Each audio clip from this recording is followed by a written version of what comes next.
Hujambo na karibu kwa mara nyingine tena mtazamaji wa The World News katika kipindi hiki cha ulimwengu wa siasa. Naitwa Adam Hussein, bado tunaangaza mambo mengi yanayojiri katika ulimwengu kupitia The World News. Marekani imeendeleza mashambulizi huko nchini Iran. Marekani imefanya mashambulizi mapya katika taifa la Jamhuri ya Kiislamu ya Iran katika kile inachosema ni operation katika kuhakikisha mlango wa Hormuz unafunguliwa na kwamba Iran haiendelezi mashambulizi yake. Marekani imesema imeanzisha wimbi jipya la mashambulizi dhidi ya Iran baada ya Iran kushambulia meli iliyokuwa ikipita katika mlango wa bahari wa Hormuz. Jeshi la Walinzi wa Mapinduzi ya Kiislamu la Iran limetangaza kufunga mlango huo, njia muhimu ya baharini, hadi itakapotolewa taarifa nyingine, huku ikionya kuhusu hatua kali dhidi ya kile ilichokiita uchokozi wa Marekani, kwa mujibu wa vyombo vya habari vya serikali. Saa chache baada ya mashambulizi ya Marekani, IRGC imesema kwamba inahakikisha mlango wa Hormuz unafungwa vilivyo na kwamba hakuna uwezekano wa sasa wa meli kupita katika lango hilo.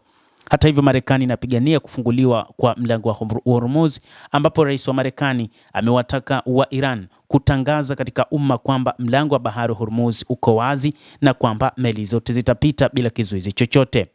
Mvutano huo unafuatia matukio mapema wiki hii ambapo meli tatu za biashara za kubeba mafuta zilishambuliwa, hali iliyosababisha mashambulizi ya kulipiza kisasi kati ya Marekani na Iran.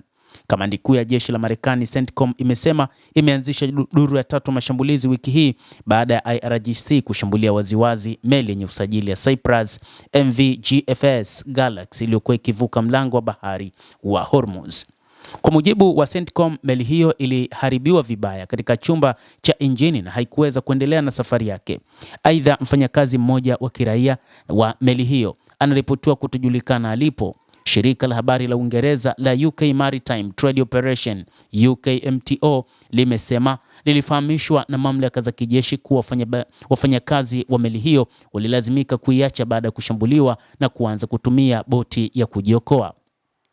Katika taarifa iliyochapishwa kwenye mtandao wa X, CENTCOM imesema Iran ilipewa fursa nyingine ya kuonyesha kwamba inazingatia makubaliano ya maelewano baada ya kuwajibishwa kwa mashambulizi ya awali dhidi ya meli za kibiashara, lakini imeshindwa kufanya hivyo kwa mara nyingine tena. Hata hivyo, kauli ya viongozi nchini Marekani ni kwamba wataendeleza mashambulizi dhidi ya Jamhuri ya Kiislamu ya Iran ili tu kuhakikisha kwamba wa Iran hawawezi kufunga mlango wa bahari wa Hormuz. Ikumbukwe kufungwa kwa mlango wa bahari wa Hormuz ni moja kati ya silaha ambayo wa Iran kama vile wanaitumia, kwa mujibu wa wachambuzi wa mambo, jambo ambalo limesababisha kuyumba kwa uchumi wa ulimwengu, lakini pia jambo ambalo limekuja kusababisha hali ya uchumi wa nchini Marekani pia kuyumba, kwani upatikanaji wa mafuta ghafi ulikuwa ni mdogo mno kupitia lango hilo la bahari la Hormuz. Ikumbukwe kwamba mlango wa Hormuz kwa mujibu wa takwimu ni kwamba unapitisha karibia asilimia 20 hadi 25 ya mafuta pamoja na gesi kutoka katika mataifa ya Ghuba na kusafirishwa katika maeneo mbalimbali ulimwenguni.